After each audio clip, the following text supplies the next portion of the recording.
We have a special treat today. We have Caitlin Crane with us, and she's going to tell us about her organization, Just1. Yeah, show her some love there. You know, when did you start playing? Like, when did you join the worship team? 17. When you were 17, 8 years ago. Yeah, 8 years ago.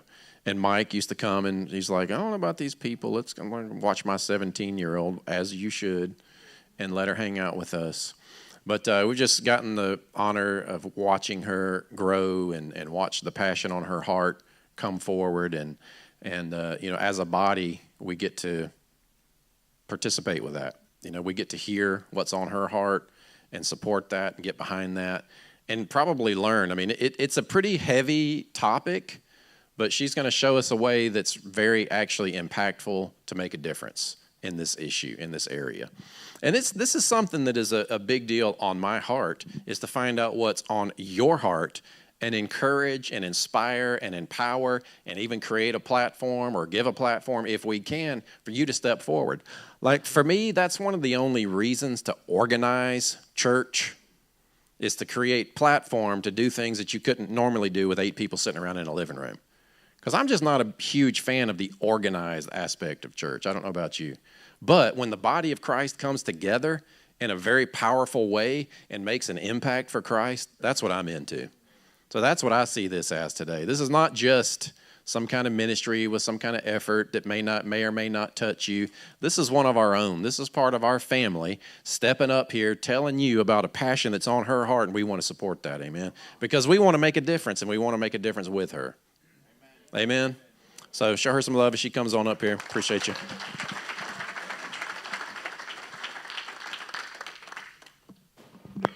Is this thing on? Yep. Thank you, Clint. Good morning. How are you guys doing? Let me get situated here. Seriously, it's such an honor to just be able to be up here and share with you guys. It's a little different not having my guitar. When a few years ago, when I started getting passionate about this work and the anti-trafficking movement, and a couple of friends at an event were like, hey, we think you should speak. And I was like, hold on a second. I like it when there's a microphone and a guitar involved, but take away the guitar and I don't really know what to do with my hands. So if I start doing this, just know that's that's what's going on. But yeah, my name is Caitlin. I'm from here. I'm from Noonan. My mom and my brother Ethan and my dad, wherever, there he is. I know a lot of you here know me, but for the few that don't, I know we always have some new faces. And I started Just1, my organization, almost 5 years ago, actually. And just what Clint was saying, I have seen firsthand Clint and Sarah, Adam, Stacy, just so many people here believe in me and get behind me. And Clint, I just publicly wanted to thank you guys for how much you've supported me. I can't tell you the hours he has put in. He's done graphic design. He has helped me with website. He has answered my questions. I've blown up his phone of like, my website is down. How do I fix this? So seriously, it's been such a blessing. And honestly, it even goes back to right before I decided to start Just1. And he was one of the phone calls I made and said, hey, this is an idea I have. This is on my heart. I feel like God's calling me to do something about it. What do you think? And he's like, I think it's a good idea, and I think you should do it. And I was like, dang it, now I'm going to do it. So, yes, thank you so much. But Just1, we are an anti-trafficking, anti-slavery, and I really like to say we work to bring freedom and hope to the one. And so I believe that as we work to do that, we're working in the prevention, intervention, and aftercare. So here in the States is kind of the prevention side, and that's what you're going to see a little bit of today, where we are just educating the public on how to guard against the dangers of trafficking and what that looks like. And then in the aftercare and intervention side of things, so where many of you know we're partnered with Teresa June Webb and now Estes, she got married, and in Desert Rose Ministries in Kenya, where we are working on building a safe house for girls there. So these children that have faced maltreatment, oppression, at risk of being forced into early childhood marriage in Kenya, which is a common tradition and practice there, but it's something that is actually illegal, and part of that process is also going into communities and raising awareness and teaching them that this is not a healthy practice. Your children need to be able to go to school and be kids and go after the dreams that are in their hearts. And so that is my heart, that's Teresa's heart, and then Gloria, another missionary we're partnered with there. We're all three kind of doing this together. And it's kind of been a long, drawn-out process. I know you all have probably heard about it quite a few times, but I know there's a few people in the room who probably haven't. And but we are so excited. We're really kind of on the edge of beginning to start building the safe house. Just pray that all the red tape kind of gets worked through, and that we'll get that building up soon. So, because I just love that. And getting to spend time with those girls, a couple of them, when I went a few years ago, was probably one of the highlights for me of just in my life, honestly. These children are beautiful, and when they're given that chance to be in an environment where they can be kids, where they can, go to school and play, and they really thrive, and they're so resilient. It was just amazing to me, because a lot of them have had really rough backgrounds and, have gone through different forms of abuse, but they flourish when they're put in a loving and safe environment. So that's kind of an overview of what we do, but to get into what we're talking about today is more of the prevention side. So I want to stop human trafficking, and I'm going to talk about what that means before it even happens. So as we kind of get into this content, I know some of you might think, oh, this doesn't apply to me. I'm not at risk of being trafficked. Unfortunately, if you're breathing, you're at risk. But as you'll see in the presentation, there are certain factors that make some people more vulnerable and at risk than others. So I just want you to think, if you kind of start to feel like, yeah, this definitely isn't applying to me, maybe think of someone in your life, because I'm pretty sure everyone in this room has a child, has a grandchild, has a niece or a nephew, a young person that you mentor that this will apply to. And so just keep them in mind and how this information would help them as we go through it.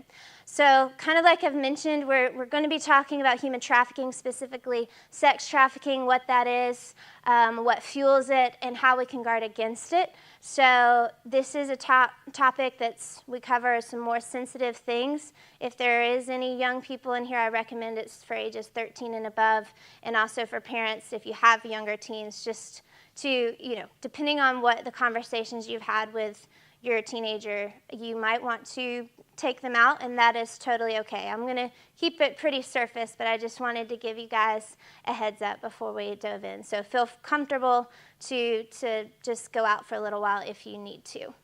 So before we get into this, the full presentation, we're going to show a video that we produced earlier on this year, and it's just going to introduce this topic for us. So I'll be right back up after it's over. There's a lot going on in that video, I know. And sadly, the stories here that this video depicts is not fiction. This happens to real people. And as we'll cover later on in the presentation, traffickers will use things like social media. You saw that with a younger girl on the phone, and flattery and buying gifts, taking the girl to nice restaurants, trying to woo her heart. He'll use tactics like that to lure their targets in. And sometimes things are not how they appear. You think of the young guy at the beginning of the video. Did really anything seem that off with him? Not particularly. I mean, there's like subtle things, and then kind of as it went on, then he was like, hey, can you send me a picture? Then he's like, hey, meet me at the end of the street, meaning, she's not going to let her parents know where she was going. So it kind of continued where it was like, something's a little off here. But it's so subtle that most of us wouldn't pick up on those things.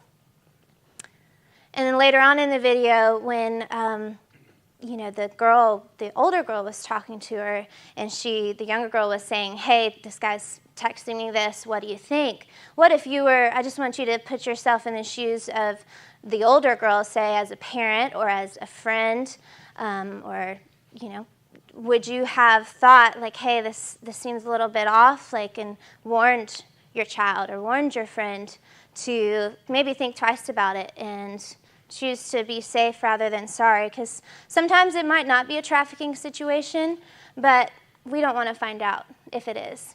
And as you saw at the end of the video, we kind of left it open-ended. We will never know if that was for the younger girl, if that was becoming a trafficking situation. And I did that on purpose because that's my goal, is I don't want to know, I don't want people to find out if it is a trafficking situation. I want them to recognize the signs that are pointing to it potentially being one, and then stopping it, whether it's telling a friend or a child or even just yourself and saying, hey, this seems a little off, I'm not going to risk this. And so we're going to talk about what is sex trafficking specifically, because human trafficking is a broader term, and there's so many different things that human trafficking kind of entails. It's labor trafficking, domestic trafficking, and then sex trafficking is one of those things. So I just kind of want to define this because I know that it can be a little confusing when we hear these terms. And a lot of times with sex trafficking, we think of the movie Taken, or we think of victims being trapped in daily lifestyle of exploitation, or not being able to get out, or they're being moved from place to place. But victims don't have to be chained up or trapped to be trafficked, though that is a reality for far too many. So sex trafficking is another term for commercial sexual exploitation. It is when someone is forced, manipulated into, or threatened into performing any sexual act in exchange for money, safety, or to evade punishment. Now I know that's kind of a big definition there, but basically it's broader than what a lot of people think. For example, it could be where a guy takes a drunk girl home from a party, sleeps with her, takes some pictures, and then threatens to put them out on the internet, or show them to all her friends and her family if she doesn't sleep with him and his friends. But that girl might still go home that night to her family. She might still go to school over the next couple of weeks, next couple of months, and this could still be going on, and no one would have any idea that she is a victim of trafficking. And then also when trafficking involves a minor, you can go ahead to that. If someone is under 18 and they're persuaded to participate in a commercial sex act, that is sex trafficking, and no further proof of manipulation, force, or threat is needed. So the only thing that's different here than the first definition is it's not required for there to be any force or manipulation for it to be defined as sex trafficking when it is for commercial use. So now we're just going to go over some facts. I know this is all kind of, it makes your brain kind of think, and it's not really engaging the heart, but I really just want to educate us, give us kind of the broad view of what we're talking about, then we'll get into more of the practical. So there are approximately 20 to 40 million people enslaved across the globe today.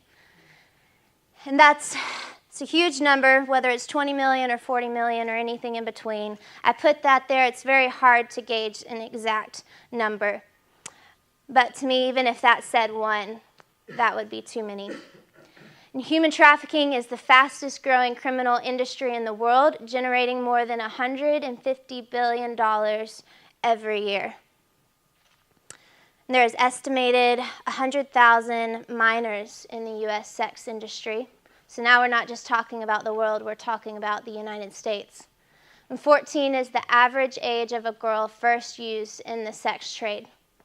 I know we might have some 14-year-old girls in here, and some of you have a 14-year-old daughter or granddaughter. And $32,800 is the average weekly earning of a pimp in Atlanta. So now we're not just in the world and in the U.S., we're in our home city. And so this is something that is happening globally, but it's also happening locally. And the conclusion of that is trafficking can happen anywhere, to anyone. It also even happens in our own town.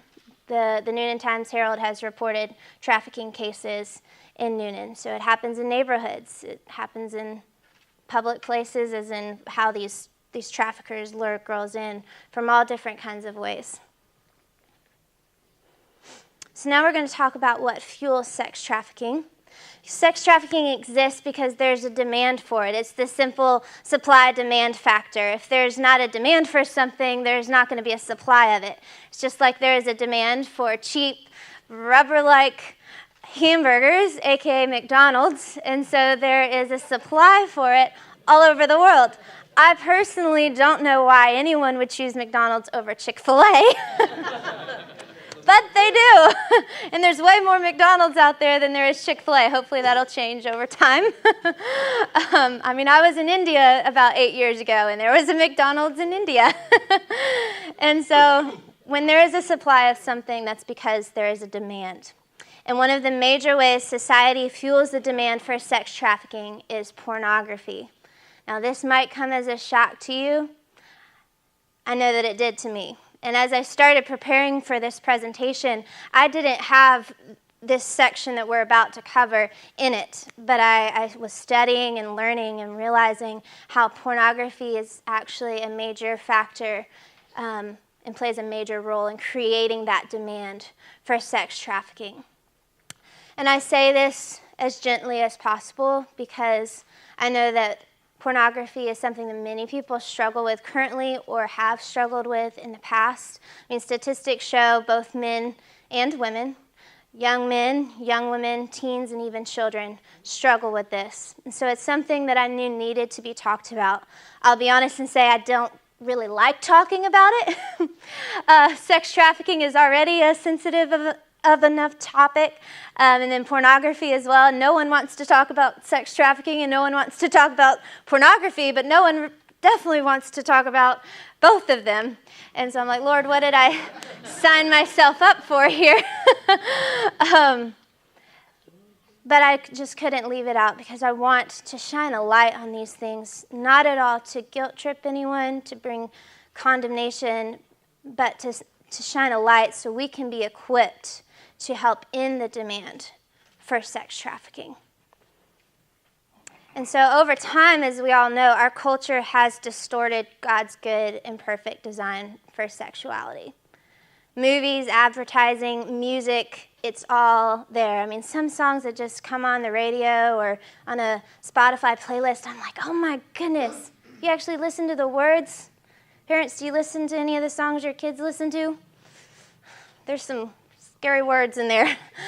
But these all things their culture is becoming more and more sexualized. And what used to be unacceptable is now normal in so many ways. Most of the secular world thinks pornography is okay. And we think that porn and sex trafficking are two different things, but actually they're both the result of the same root problem. And the root problem of so much of the sexual brokenness we see in our world today is that humans are seen as objects and not as people made in the image of God. And so that's what's happening. And it's heartbreaking. But I think we can be a part of the solution as God's people that have the truth, because we know that humans are made in the image of God. And then we value them and we treat them with honor. We choose to put this thing down, to not search for things on this or this that devalues a person that God made in his image. And the way that we are going to combat sex trafficking and see God's design for sexuality restored in our culture is by seeing and valuing humans as people made in the image of God. And just as a side note here, parents, I just want to talk to you for a second, because your children are growing up in a very sexualized culture. It's a very different world than you grew up in. I didn't grow up in your world, so I don't know, but just from what I hear, it sounds a lot different. And your child or teen is one Google search away from seeing very damaging, life-impacting, potentially life-altering images, and very likely has already seen those images. Statistics show that 10 is the average age that a child will see pornography. And so even homeschooling families, I was homeschooled, and thankfully my parents did an incredible job of helping guide me through our culture and protecting me. But still, most of your kids, if they haven't seen it already, they probably are going to. And this is not to scare you, but just to make you aware of that. And porn is very degrading and oftentimes even extreme and very violent. So I really want and encourage you to make your home a very safe place for your children to come to you and to go ahead and have these conversations with them and start earlier than later, because if you want to be the first person to introduce these topics from God's design and God's view of healthy, God-honoring sexuality, you want to talk to them before the world gets to share it with them.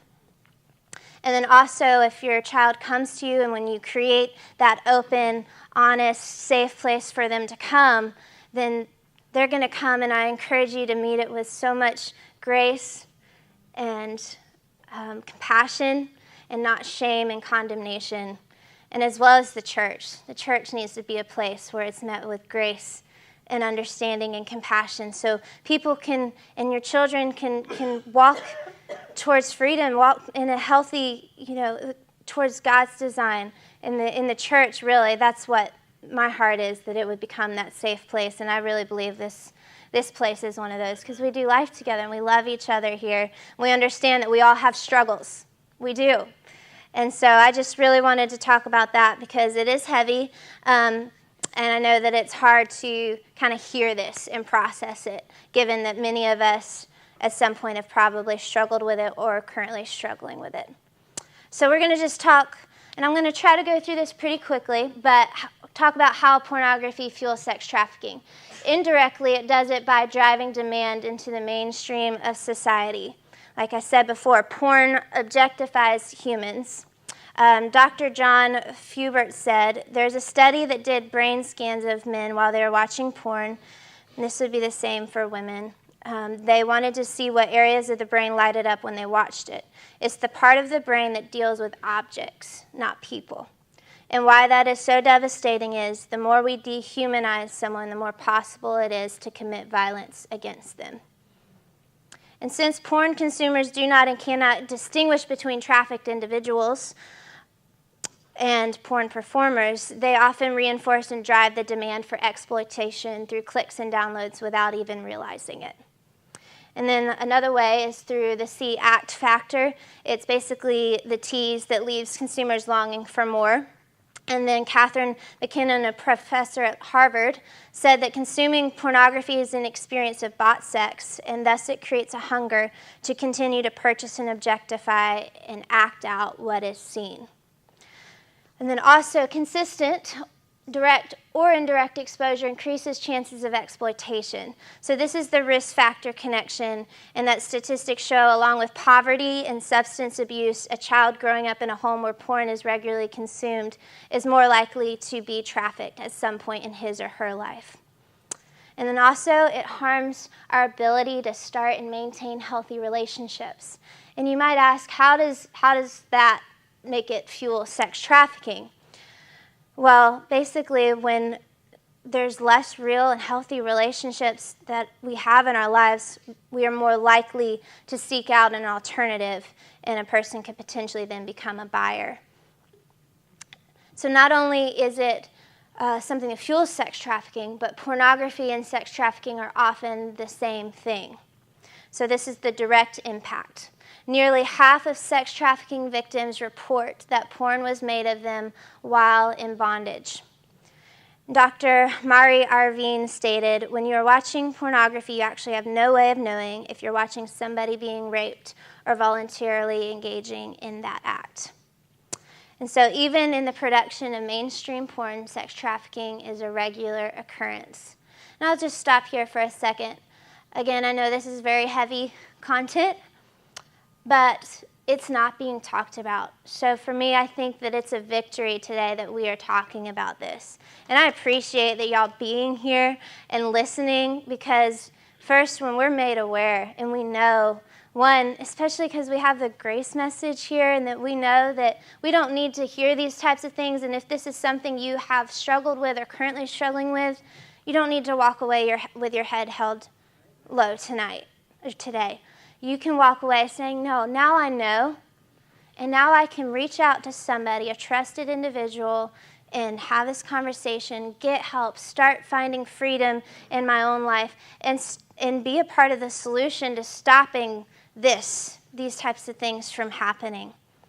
And so the conclusion, I think, and a prosecuting attorney said this: trafficking is a symptom of a problem. It's a supply response to a demand problem. And so if we can address that demand problem, we can really solve a lot of these issues. So we're kind of getting ahead here. We're getting in front of it. And that is my goal. And I think the question that's really good to ask ourselves is this: is the pleasure of porn worth the price of a person? If we want to be a part of ending human trafficking, we have to first be a part of stopping the demand for sex trafficking.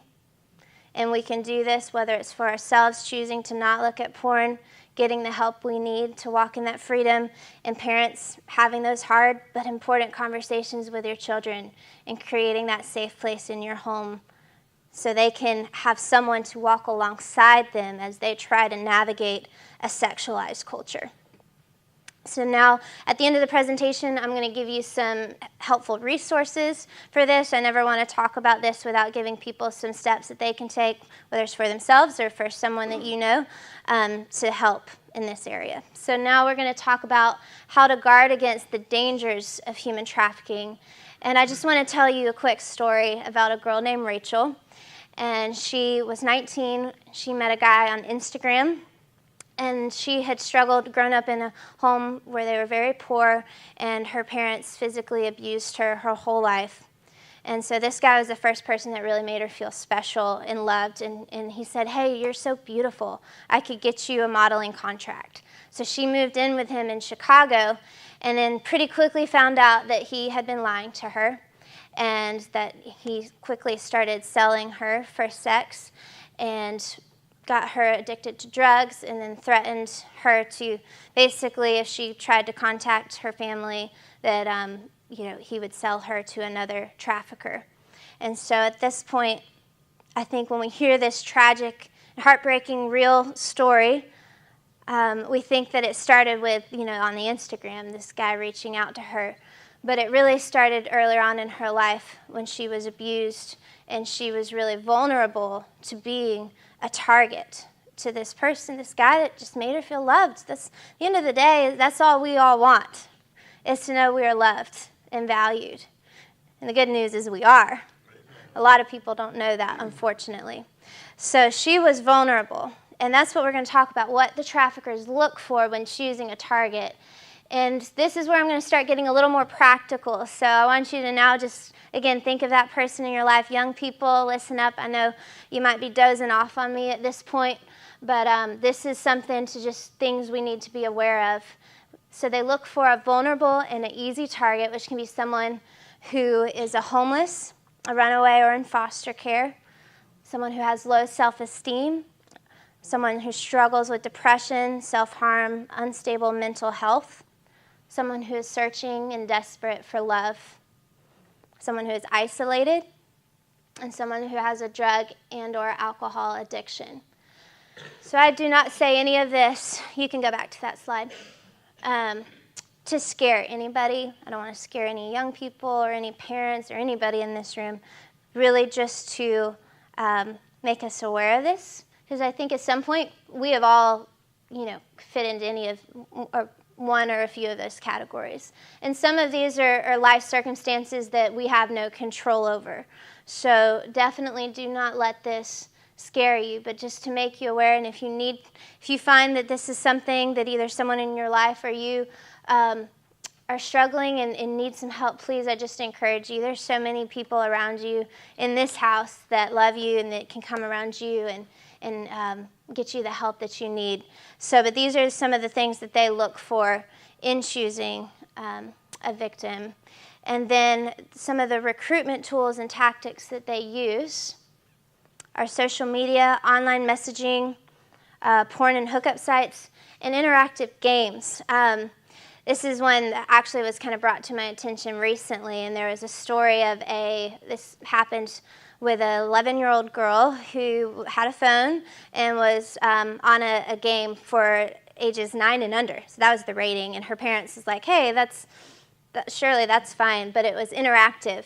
And so her dad was prompted by the Holy Spirit to get her phone. And he started looking through some messages who she thought she was talking to just a slightly older middle school boy. But the dad, as he read the messages, it was pretty clear it was likely a much older man who's a predator and had been grooming her and appealing to her emotions. And she was like, hey, my dog just died. And he's like, oh, my dog just died too. And then eventually got to where he had asked her to meet up. And so parents, I just say this, I want you to be aware that social media is not a safe place. Obviously, just the internet in general, even these interactive games. I really encourage you, before you give your child one of these, access to a computer, an iPad, anything, or if they already have it, to sit down and just have some very real conversations with them about what sex trafficking is, the dangers of it, and also, of course, pornography, and how they can protect themselves from something happening that we don't want to happen. So also, they posing as a boyfriend or a girlfriend, often significantly older, kind of saw that in the video, even a marriage proposition. They also utilize relationship and positions, parents, family members, school faculty. That one might shock you, but it is unfortunately true, especially even in, when you see trafficking in local areas, smaller suburban type areas, it often would be a family member or someone close to the child. And then promising or providing money or a job, and excessive gifts like expensive new clothes and jewelry. So you saw several of those things kind of in the video. Both girls, like the younger girl, the guy gave her a little thing of jewelry. The older girl said, hey, you started buying me a lot of really nice clothes and taking me out to nice restaurants. That's something that they do. And then subtle, controlling, manipulative behavior. So these are all things to just be aware of. So young person, if you or your friend kind of starts seeing a couple of these factors with, a guy or even a girl in your life, you can just say, hey, something's maybe not quite right here. Let me talk to a trusted adult and just tell them about this and make sure that I keep myself safe. It's really important.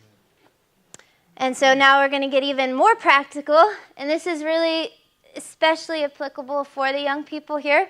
Parents, you can listen and make notes, and young ladies as well. But this first step, I'm going to go through these pretty quickly, so just come along with me. How to protect yourself from human trafficking. 1, don't post pictures of yourself in bathing suits or revealing clothing or with seductive poses, facial expressions on social media. Ladies, girls, the duck face needs to go. I laugh, but you actually might not realize you're sending a message. If you're wearing something that's a little more revealing, or you've got just a face or just a kind of a stance, you're saying, hey, I need attention. Hey, I actually don't know how beautiful I am. And it's really just kind of opening the door for a guy to say, message you, and you never know. Their profile might look good. They might look, like normal person. That anybody can grab any pictures off the internet and make a profile look normal. So you never know who is on the other side of that DM or who is on the other side of that profile. So just be very careful with what you put out there, because traffickers are constantly looking for girls to recruit by looking through pictures of anyone in their network and hashtags. Also, only accept follow and friend requests on social media if you know them personally. Even mutual friends doesn't necessarily mean that they're someone who's safe, so just be aware of that. Only message people you know on social media and games. And then never post where you're going on social media. Only post where you've been. Because if this is for all of us, honestly. I think we all do this. But if someone manages to get to your page, they can track every move you're making, and it's basically like giving a trafficker a roadmap to find you. Also, try to make sure you're with others and not alone. Just walking, especially going into cities, places, or make sure someone knows where you're at. and when you're going to be home, just so people can make sure you're safe. Then be cautious when engaging in conversations with guys you don't know, so girls especially.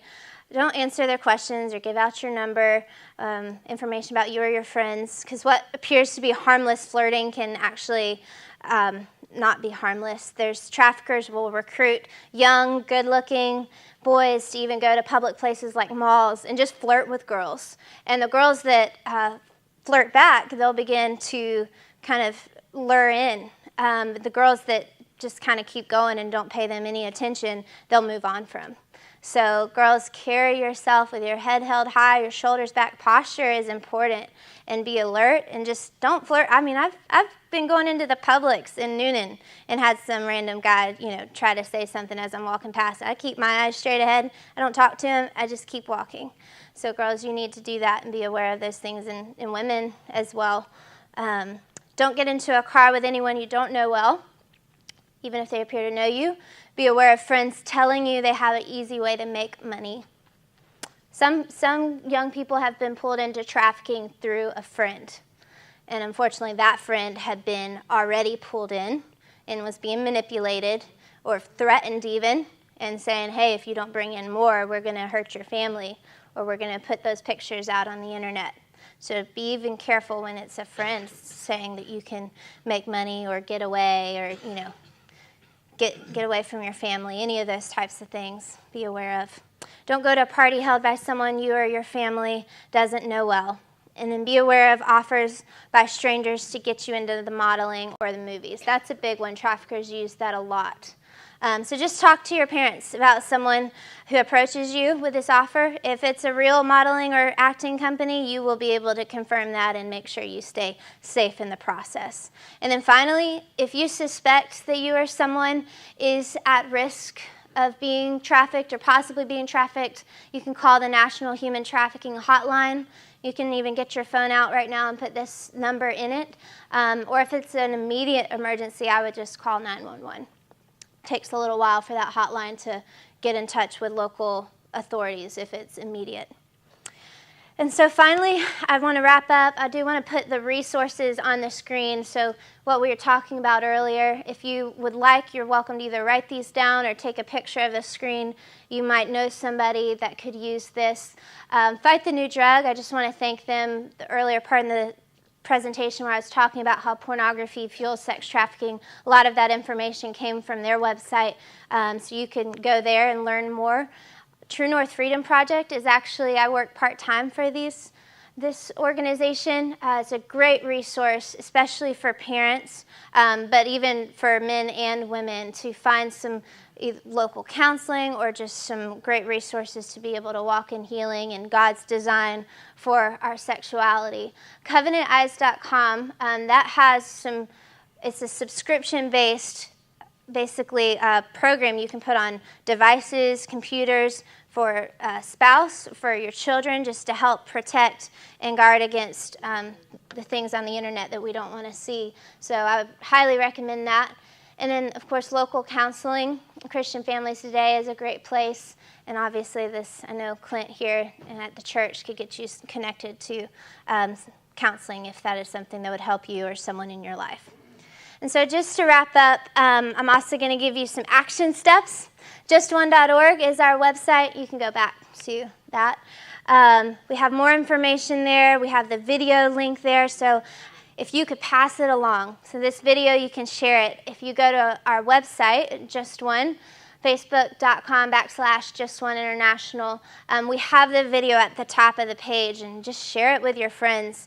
You can also pass out our palm cards. We have some posters over here if you have a business or even access to like a school or just a place so you could put up a poster, and then some palm cards that are only about this big that have some of the tips of what to look for, what traffickers look for, and also how the tools and tactics they use. So it's just kind of a quick, like, hey, this is getting the information out there to people, and you can pass those out. Also, you can host a presentation. I will come and do this, and I have a shorter version I can do for a group of parents or in teens, or if your business. I gave this presentation at a local business last week So you can come and see me afterwards about that. And then also stay connected with us. I have our sign-up sheet for our email. We're going to continue to do these presentations, might even host longer workshops in the future, and also keeping up to date with our international work.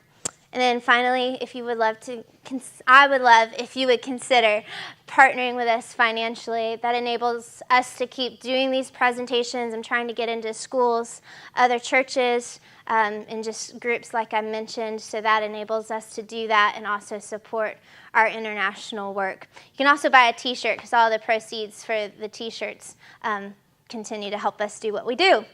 So finally, I want to leave you with this. I know that you might feel overwhelmed, and you can keep that up for a minute. And I know this is just a lot of information to take in. I probably lost you, I hope not, but about 10 minutes ago. But we live in a broken world full of broken people, and we all know that. But I do what I do because I truly see a world where sex trafficking and slavery is no more, where pornography is no more. And I really do have hope that we could see a world like that, and that we as the church can lead the way in saying, hey, this is what God's design for this is. And saying, hey, we see people as humans and individuals made in the image of God with intrinsic value and worth. And we're going to fight for them. We're going to fight for the oppressed and those who are vulnerable and at risk. We're going to share this information so more people can know and be aware, and so we can start to stop it before it even happens, because trafficking is this cycle, and we want to stop the cycle. We really have to get ahead of it. Otherwise, there's always going to have to be aftercare programs and recovery programs, and those are great, but we want to get ahead of that. And so I know you just might be asking, what difference can I make? I'm just one person. I mean, I was asking that for a couple of years before I started Just1, and still ask that today because I get overwhelmed. I mean, those numbers are huge. But that's why I decided to name Just1, because it really is about the one. And we are working to end modern-day slavery in all of its forms, one life at a time. And so if you will join with us to just reach the one, I really believe we can make an impact. And I love what Christine Kane says. She says, no one can do everything, but together we can do something. So if anything, just remember that as you walk out the door today. Together we really can accomplish something. Feel free to come up and ask me any questions you have. I'd be glad to talk to you. And really, thank you so much again just for this opportunity, Clint, to share, and thank you all for listening. Really appreciate just the support so many of you in this church body has shown me over the last few years. It means so much. So thank you all.